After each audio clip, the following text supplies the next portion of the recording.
একজন, আমি সুন্নিয়তের একজন, আমি সুন্নিয়তের একজন, নবীজির প্রেমেই পাগল আমাকে পাঠিয়েছেন। এখন আর সেই নবী রসুলের যুগ নাই। এখন আলেম ওলামা তারা আলোচনার মাধ্যমে সাধারণ মানুষদেরকে ভুল পথ থেকে ফেরাবার চেষ্টা করবে। যেইখানে কোরআন এবং সুন্নাহ ভিত্তিক আলোচনার মাধ্যমে একটা মানুষকে ভুল পথ থেকে সঠিক পথে নিয়ে আসতে পারে, চেষ্টা করলেই হয়। আর আমাদের সকলের চেষ্টা থাকতে হবে, আমাদের ভিতরে এমন একটা নিয়ত থাকতে হবে যে আমরা গুনাহ আর করব না। কি বলেন? গুনাহ আর করব না। এদিকে আসুন, গুনাহ আর করব, বলেন না কেন? গুনাহ আর করব না। সবাই বলেন গুনাহ আর করব না। যত ছোটই হোক গুনাহ আর করব না। আর নেকির কোনো কাজ যদিও সহজ হয়, যদিও নফল হয়, নফল হইলেও ছোট হইলেও ছাড়ব না। গুনার কাজ ছোট্ট হলেও করব না, আর পুণ্যের কাজ যদি নফলও হয় ছোটও হয় ছাড়ব না। ঠিক আছে? এবার আসেন আমার বিষয়টা নিয়ে আমি আলোচনা করি। মানুষ গুনাহ করে, পাপ করে, অন্যায় করে, অন্যায় করার পরে একটা পর্যায়ে সে চলে যায়, তখন আল্লাহ রাব্বুল আলামিন তার উপরে গোসা হয়ে যায়। ঠিক না?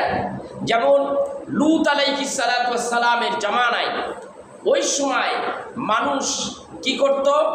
জেনা করত। জেনা বলে না, এটাকে বলে হয় বলৎকার। কি বলা হয়? কথা বলে না, বুঝতে হবে, জানতে হবে, শিখতে হবে। আগে কি বলতে হবে?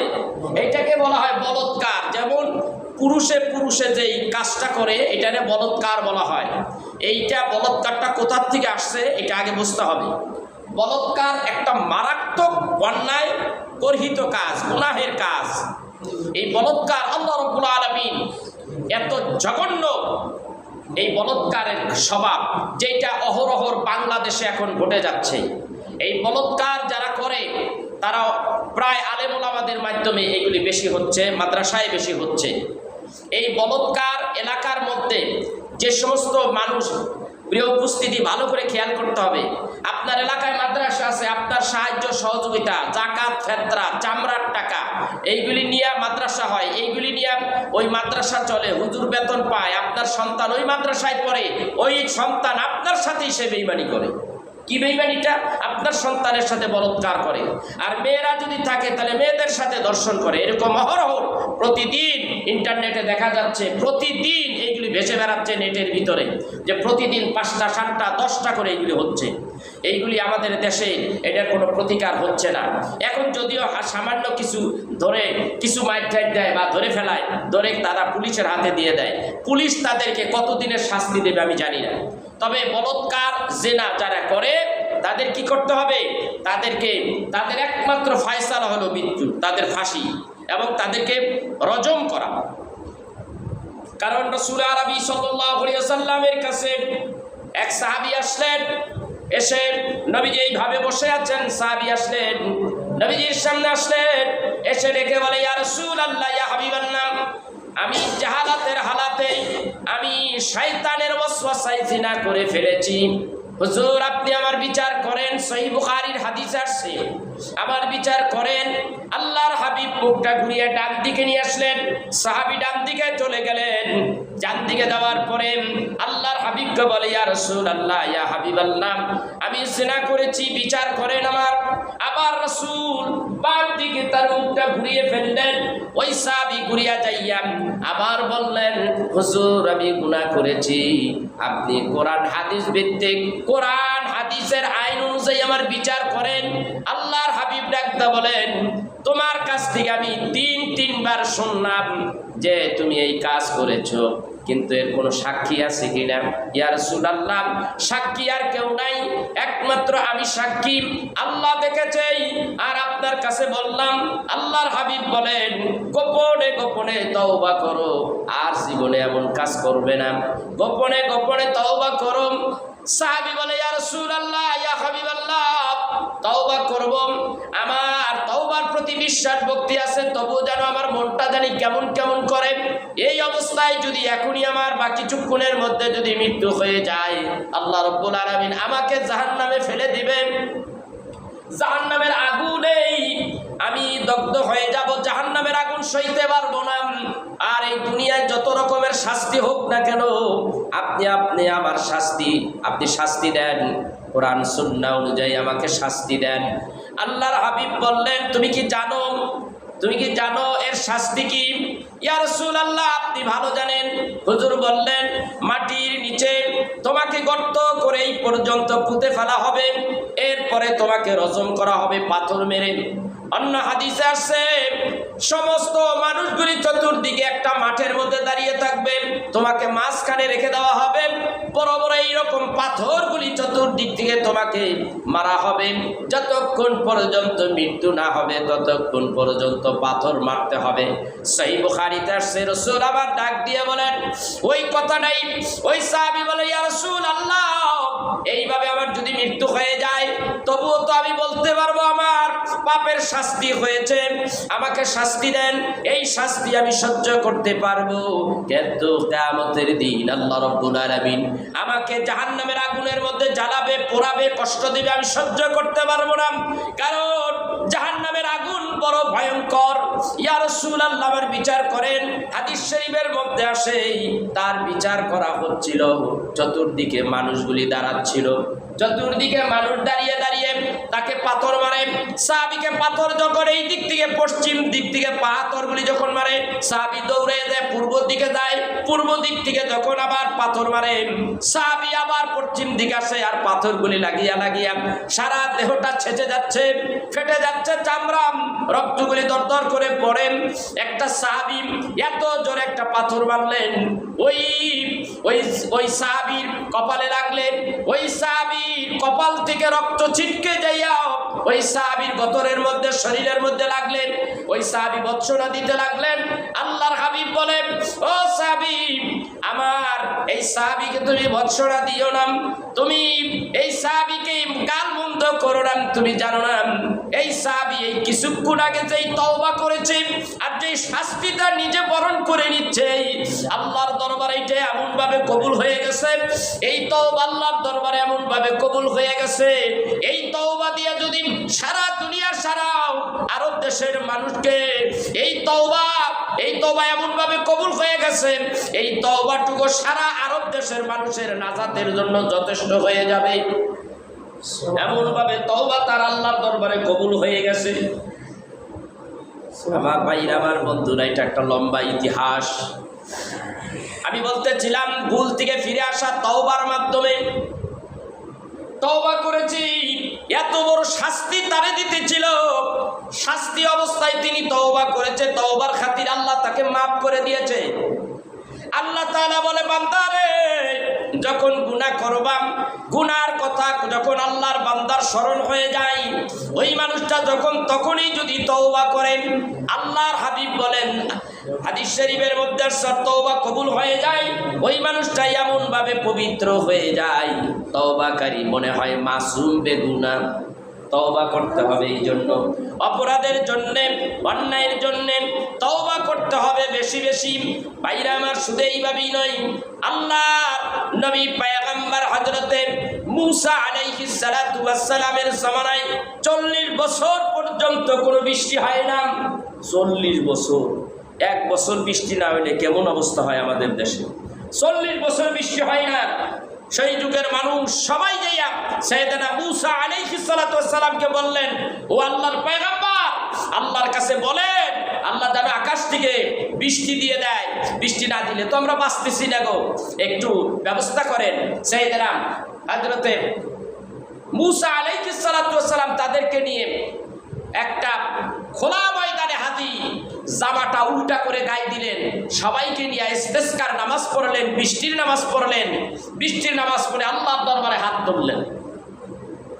রব্বুল আলামিন, আমার জাতিরা গুনাহ করেছে, আল্লাহ তাআলা আমরা ইস্তেসকার নামাজ পড়ি এই খোলা ময়দানে, আমি পয়গম্বর দুইটা হাত বাড়াইয়া দিলাম, আল্লাহ তাআলা মেহেরবানি করে ক্ষমা করে দেন। এই সময় জিবরাইল আলাইহিস সালাতু ওয়াস সালামকে আল্লাহর হযরতে আল্লাহর পয়গম্বর মুসার কাছে পাঠিয়ে দিলেন। মুসা আলাইহিস সালাতু ওয়াস সালামের কাছে বললেন, পয়গম্বরের কাছে জিবরাইল বললেন, ও মুসা, আপনি যদি এখন দোয়া করেন, যত রকমের দোয়াই করেন না কেন, আল্লাহর দরবারে দোয়া কবুল হবে না। মুসা আলাইহিস সালাতু ওয়াস সালাম বলেন, কেন কবুল হবে না, কি হয়েছে? বলে, এইখানে এমন একজন ব্যক্তি আছে আপনার এই মজলিসের মধ্যে, দলের মধ্যে এমন একজন ব্যক্তি আছে 40 বছর জিনার কাজ করে। এই ব্যক্তিটার কারণে এই দেশের মধ্যে কোনো রকমের বৃষ্টি হয় না, কোনো রকমের বৃষ্টি হয় না। সেই জন্যেই আপনার দোয়া কবুল হবে না। হযরতে মুসা আলাইহিস সালাতু ওয়াস সালাম তিনি হাত নামিয়ে দিলেন, আল্লাহর বান্দাগুলিকে বলে দিলেন, তোমরা এই কওম, এই দলের ভিতর থেকে কেউ বের হবে না, আর বাইরে যারা গেছো ভিতরে আসবে না। সকলকে দাঁড় করাইয়া দিলেন। মুসা আলাইহিস সালাতু ওয়াস সালাম নিজের জাতিকে বাঁচাবার জন্যে, নিজের কওমকে বাঁচাবার জন্যে, এই দুনিয়ায় আল্লাহর পক্ষ থেকে বৃষ্টি আসার জন্যে মুসা আলাইহিস সালাতু ওয়াস সালাম আল্লাহর বান্দাদের মাথার উপরে হাত রাখেন। ডাইকা ডাইকা বলো, আল্লাহর বান্দা, আমি পয়গম্বর, আমার হাত তোমার মাথায় দিয়ে বলি, তুমি বলো এই কাজ কি তুমি করেছো? ইয়ারা, হে আল্লাহর নবী, আমি করি নাই। আরেকজনকে ধরলেন, তুমি করেছো, বলে না। এইভাবে করতে করতে অনেক দূর চলে গেছেন। দেখা গেল একটা লোক পিছনে দাঁড়িয়ে দাঁড়িয়ে কাঁদতেছে, শুধু কান্দে আর কান্দে, শুধু কান্দে আর কান্দে। আল্লাহ রাব্বুল আলামিন ওই ব্যক্তি আল্লাহর দরবারে কান্দেন, আর অমনি বৃষ্টি শুরু হয়ে গেল। হযরতে মুসা আলাইহিস সালাতু ওয়াস সালাম ডাক দিয়া বলেন, আল্লাহ, আমার এখানে এখনো 40 বছর গুনাহ করে এমন ব্যক্তি এখনো ধরা পড়ে নাই, আর আপনি বলেছেন এখান থেকে তারে বের না করে দেওয়া পর্যন্ত বৃষ্টি হবে না। আমি তাকে ধরে বের করব, ওই মানুষটাকে চিহ্নিত করব, কিন্তু এখনো চিহ্নিত হয় নাই, তার আগেই তো বৃষ্টি হয়ে গেল। আল্লাহ তাআলা আপনি বৃষ্টি দিবেন না, এখন আবার বৃষ্টি দিলেন, কারণ আপনি বলেছেন, ওয়ামান আসদাকু মিনাল্লাহি কিলা, ওয়ামান আসদাকু মিনাল্লাহি হাদিসা।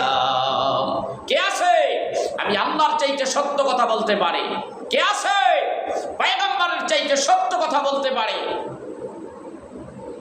আল্লাহ, আপনি তো মিথ্যাও বলেন না, নাউজুবিল্লাহ।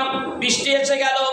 আল্লাহ তাআলা মুসা নবীকে জানিয়ে দিলেন, ও মুসা, আমি যার কারণে বৃষ্টি বন্ধ করে দিয়েছিলাম, আমি আল্লাহ রাব্বুল আলামিন তার কারণেই বৃষ্টি দিয়ে দিলাম।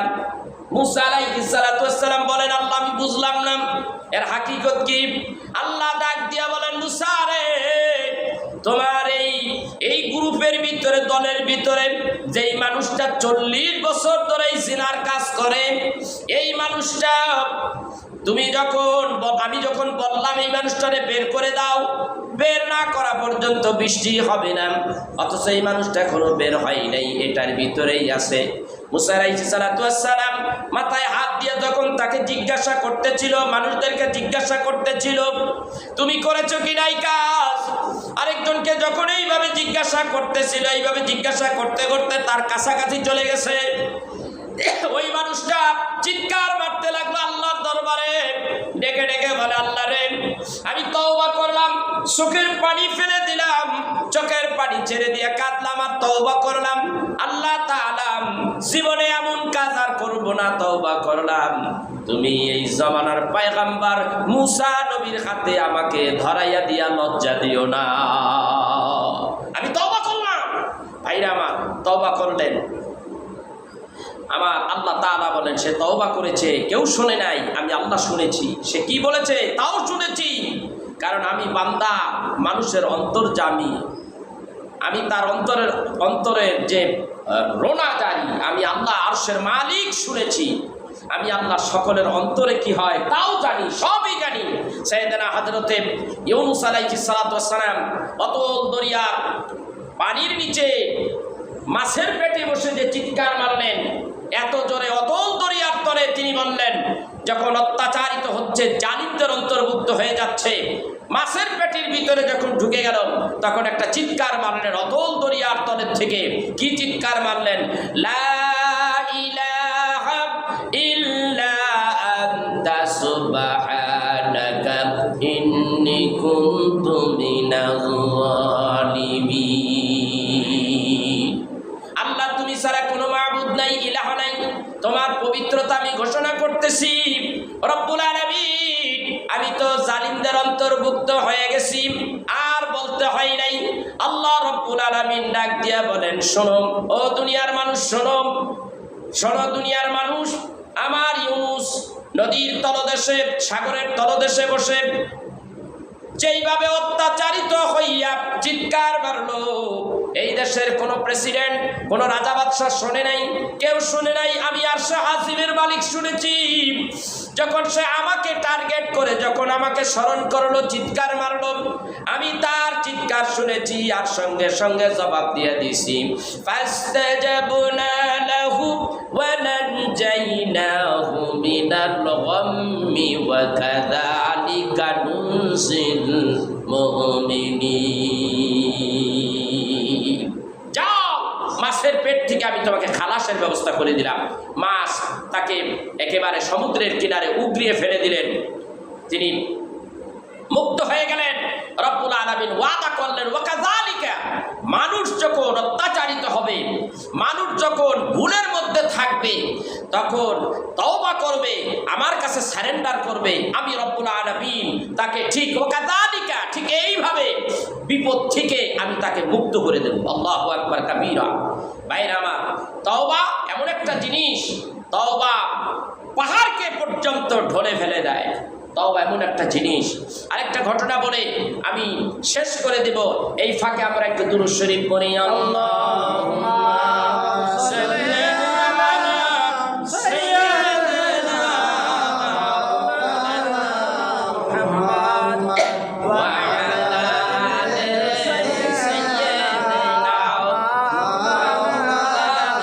মুহাম্মাদ। ওরে আমার পাগল মনে রে, আর দিও না যন্ত্রণা, ধনে মনে হইলে ধনী, যাব সোনার মদিনা।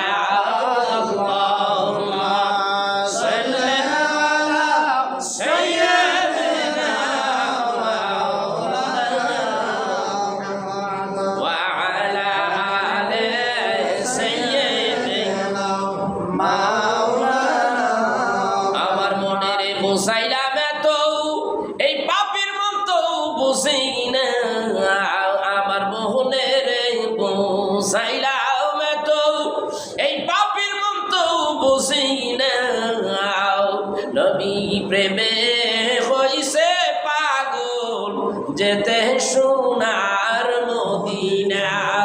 আল্লাহুম্মা সাল্লি আলা সাইয়্যিদিনা মুহাম্মাদ ওয়া আলা আলি সাইয়্যিদিনা মাওলানা। আল্লাহ, তুমি মাফ করে দাও, আমরা হাজির তোমার দরবারে। আল্লাহ, তুমি মাফ করে দাও, আমরা হাজির তোমার দরবারে। যার উসিলায় করছো পয়দাও, আল্লাহ মাফ করো তার খাতিরে। আল্লাহুম্মা সাল্লি আলা সাইয়্যিদিনা মুহাম্মাদ ওয়া আলা আলি সাইয়্যিদিনা মাওলানা। বলতে চাইছিলাম তওবার উপরে সহিহ বুখারীর মধ্যে আরেকখানা হাদিস এসেছে, যেটা কামিল ক্লাসে পড়ানো হয়। এক সময় হযরত মুসা আলাইহিস সালাতু ওয়াস সালামের একজন উম্মত, তিনি কলেমা পড়ে উম্মত হয়ে গেছে, লা ইলাহা ইল্লাল্লাহু মুসা কালিমুল্লাহ। এবার তিনি মুসা আলাইহিস সালাতু ওয়াস সালামের উম্মত হয়ে গেছে। উম্মত হয়ে যাওয়ার পরে অনেক দিন মুসা নবীর সঙ্গে দেখা নাই। এই মানুষটা মুসলমান হয়েছে, তিনি কলেমা গ্রহণ করেছে, কিন্তু জীবনে কোনোদিন ভালো কাজ করে নাই, জীবনে কোনোদিন ভালো কাজ করে নাই। এইভাবে তিনি অনেক বছর পার হয়ে গেল। এক সময় চাইয়া দেখে তার দাড়িগুলি পেকে গেছে, শরীরের চামড়াগুলি ঘুরিয়ে গেছে, উঁচিয়ে গেছে, চোখের জ্যোতি কমে গেছে। এমন তো অবস্থায় তার ভিতরে অনুশোচনা এসে গেল। এমন সময় তার ভিতরে অনুশোচনা এসে গেল, হায় হায়, আমি দীর্ঘ একটা জিন্দেগি, দীর্ঘ একটা সময় আমি আল্লাহর কাছ থেকে দূরে রয়েছি, আল্লাহর কোনো কাজ করি নাই, ভালো কাজ করি নাই, সব কাজই তো অন্যায় করেছি। আল্লাহ গো, প্রভু তুমি আমারে মাফ করবা কিনা? ও গো আল্লাহ, আমাকে তুমি ক্ষমা করে দাও। এরকম চিন্তা করতে আসে, আল্লাহ যদি আমাকে ক্ষমা করে দিত, আমি তওবা করে নেই, আস্তাগফিরুল্লাহ রাব্বি মিন কুল্লি যামবিন ওয়া আতুবু ইলাইহি, লা হাওলা ওয়ালা কুওয়াতা ইল্লা বিল্লাহিল আলিয়্যিল আযীম। আল্লাহ গো, ও গো আমার আল্লাহ, আমারে মাফ করে দাও, আমাকে ক্ষমা করে দাও। আবার নিজে নিজে চিন্তা করে, আমি এত বছর পর্যন্ত আল্লাহর কোনো হুকুম মানি নাই, আমাকে আল্লাহ কেমন করে আমারে মাফ করবে? আমি তো নিজেই অপরাধী, আমি অন্যায় কাজে লিপ্ত ছিলাম। আয় রব্বুল আলামিন, তুমি আমাকে মাফ করবা না আমি জানি, কারণ আমি এমন গুনাহ করেছি, এমন অন্যায় করেছি, এই অন্যায় কোনোদিন ক্ষমা হতে পারে না। ছেলেদেরকে ডাক দিলেন, ছেলেরা শোনো, ও ছেলেরা শোনো শোনো, আমি যদি ইন্তেকাল করি, ইন্তেকাল করার পরে আমার লাশটা কাফন দাফন পরাইয়া মাটি দিবা না, আমারে পোড়াইয়া দিবা, পোড়াইয়া আমাকে সালি বানাইবা, সালি বানাইয়া এইটারে তুমি কি করবা? দুইটা ভাগ করবা, এক ভাগ পানির মধ্যে দিয়া দিবা, আরেক ভাগ বাতাসের সাথে উড়াইয়া দিবা। আমি গুনাহ করেছি, পাপ করেছি, আমি জাহান্নামের আগুন সইতে পারবো না, জাহান্নামের আগুন আমি সইতে পারবো না, এত কষ্ট আমার সহ্য হবে না। এই দুনিয়ার আগুনে আমাকে জ্বালিয়ে পুড়িয়ে দেওয়া হোক, কারণ আমি অপরাধ করেছি, আমি অন্যায় করেছি, এই অন্যার শাস্তি আমার তরফ থেকে, এই শাস্তিটাই বেটার হবে। সেই জন্যে এই লোকটা যখন ইন্তেকাল করলেন, বাপের ওসিয়ত অনুযায়ী ছেলেরা তারে জ্বালাইয়া পোড়াইয়া সালি বানাইল, অর্ধেক অংশ পানির মধ্যে দিয়া দিল, আর অর্ধেক অংশ বাতাসের সঙ্গে উড়াইয়া দিল। আমার আল্লাহ তাআলা পানিকে ডাকদা বলে, পানি রে শোন, ও বাতাস তোমরা শোনো, এই মানুষটার যেই সালিগুলি আছে সমস্ত সালিগুলি এক জায়গায় করো। এক জায়গায় করা হলো, ওই দেহর সালিগুলি এক জায়গায় করার পরে আল্লাহ তাআলা ডাকদা বলে, ইন্নামা আমরুহু ইদা আরাদা শাইআন আইয়াকুলা লাহু কুন ফায়াকুন। আল্লাহ তাআলা মুর্দাকে জিন্দা করতে পারে, আবার জিন্দাকে মৃত্যু করতে পারে। আল্লাহ রব্বুল আলামিন যা কিছু তাই করতে পারে। আল্লাহ বললেন কুন হয়ে যাও, জীবিত হয়ে যাও। ফায়াকুন পর্যায়ে আসতে 1 সেকেন্ড সময় লাগে নাই, লোকটা জিন্দা হয়ে গেল। আল্লাহ জিজ্ঞাসা করে, ও আল্লাহর বান্দা, তুমি নিজেকে এইভাবে জ্বালাইয়া পোড়াইয়া সালিগুলি 2 জায়গায় এইভাবে বিলীন করলা, কারণ কি? ওই লোকটা ডাক দেয়, আল্লাহ রে, আমি কিয়ামতের দিন তোমার সামনে কিভাবে দাঁড়াবো? আল্লাহ গো, আমার জিন্দেগিতে গুনাহ ছাড়া আর কিচ্ছু দেখি না। ও আল্লাহ, আমি এত গুনাহ করেছি, এত অপরাধ করেছি, আমার অপরাধের শেষ নাই রে আল্লাহ। এই গুনাহ লইয়া আমি তোমার দুয়ারে কিভাবে দাঁড়াবো? আল্লাহ রে, ও গো আমার মাওলা, তুমি কি আমারে মাফ করবানি? ও আল্লাহ, এই জন্যই অপরাধ করেছি, গুনাহ করেছি, এই জন্যই আমি আমার নিজেকে জ্বালাইয়া পোড়াইয়া দেওয়ার জন্য ছেলেদের নির্দেশ করেছি। আল্লাহ ডাকতে কয়, ও আমার বান্দা, গুনার কথা যখন স্মরণ করিয়া চোখের পানি যখন ফেলে কেঁদেছিলাম, যখন তওবা করেছিলাম, আমি আরশে আজিমের মালিক, আমি তোমারে দেখেছি, তোমার তওবা কবুল করেছি। তুমি নিজেকে জ্বালিয়ে দিয়েছো, জাহান্নামের আগুন সইতে পারবা না, সেই জন্য আমি তোমার তওবা কবুল করেছি, আমি তোমারে মাফ করে দিয়েছি। আল্লাহ তাআলা ডাক দেয়, এই জন্য সূরা নসরের শেষের আয়াতে বলেন, ইন্নাহু কানা তাওয়াবা। যখন অপরাধ করে আর অপরাধীরা যখন আল্লাহর কাছে সারেন্ডার করে, আল্লাহর কাছে যখন ধরা দেয় আর তওবা করতে থাকে, চোখের পানিগুলি যখন ফেলাইয়া ফেলাইয়া কাঁদে, আল্লাহ ডাক দেয় বান্দারে কাঁদিস না রে বান্দা, তো চোখের পানি আমি সইতে পারি না। আল্লাহ বলেন ফালিয়াদহাকু কালিলাম ওয়ালিয়াবকু কাসীরা। বান্দা যখন বেশি বেশি কাঁদতে থাকে গুনার কারণে, আল্লাহ রাব্বুল আলামিন তখন নিজের কুদরতি হাত দিয়া বান্দার চোখের পানিগুলি মুছে দেয়। মুছিয়া মুছিয়া আল্লাহ ডাক দেখো আর কাঁদিস না, এ বান্দা কাঁদিস না, জানে যা আমি তোর জীবনের সব গুনাহগুলি মাফ করে দিলাম। সুবহানাল্লাহ। এই হইল আমার আল্লাহ, সেই রব্বুল আলামিন। তার নাম এক নাম রহমান, আরেক নাম রহিম, আরেক নাম করিম, আরেক নাম সাত্তার, আরেক নাম গফুরুর রহিম। আবার আল্লাহর আরেকটা নাম হইছে কাহার। আল্লাহ এত কাহারিয়তের রূপ ধারণ করবে কিয়ামতের দিন। ও বান্দা এমন গুনাহ করিস না যা তুই ক্ষমা পাবি না, এমন গুনাহ করিস না রে বান্দা ওই গুনার শাস্তি তুই সহ্য করতে পারবি না, এমন গুনাহ বান্দা করিস না সেই গুনার কারণে আল্লাহর সামনে দাঁড়াইতে তুই লজ্জা পাবি, এমন গুনাহ করিস না রে বান্দা যেই গুনার শাস্তি তুই সহ্য করতে পারবি না।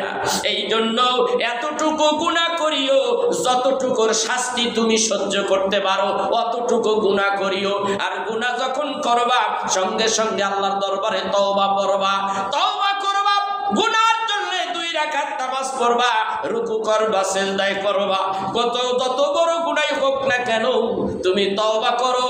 আর আল্লাহর কদমের মধ্যে, কুদরতি কদমের মধ্যে তুমি মাথাটা লাগাইয়া ট্যাক লাগাইয়া চোখের পানি যখন ছেড়ে কাঁদবা, আল্লাহ ডাক দেখো বান্দার কান্দিস না, ভিতরে মাফ করে দিলাম। ভাইরা আমার, আজকে পবিত্র জুমার দিন, এত কথা বলার তো সময় নাই, সেই জন্য আজকের আলোচনাটুকু আমি করলাম।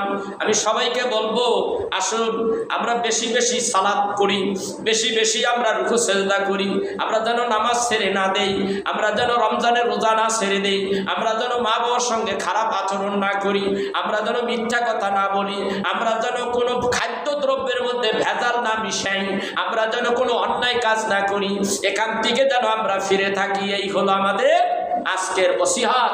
আমার পক্ষ থেকে ওসিহাত করে গেলাম সবাইকে, আমার ভাই ব্রাদার আত্মীয় স্বজন যারা রয়েছে, এরকম গুনাহ করবা না যেই গুনার শাস্তি তুমি সহ্য করতে পারবা না। তুমি নিজেই চিন্তা করো, তোমার সন্তান তোমার সামনে একটা মারাত্মক একটা অন্যায় করে ফেললো, তুমি মায়ের শুরু করে দিলা, তুমি সহ্য করলা না, কিন্তু তুমি কি এই কথাটা চিন্তা করো না একটা অপরাধ করার কারণে তোমার সন্তানকে পিটাইতেছো, আর তুমি যে নিজে এত অন্যায় করছো, আল্লাহ যে তোমাকে সাথ দিতেছে, এই চিন্তাটা কি তুমি করো না?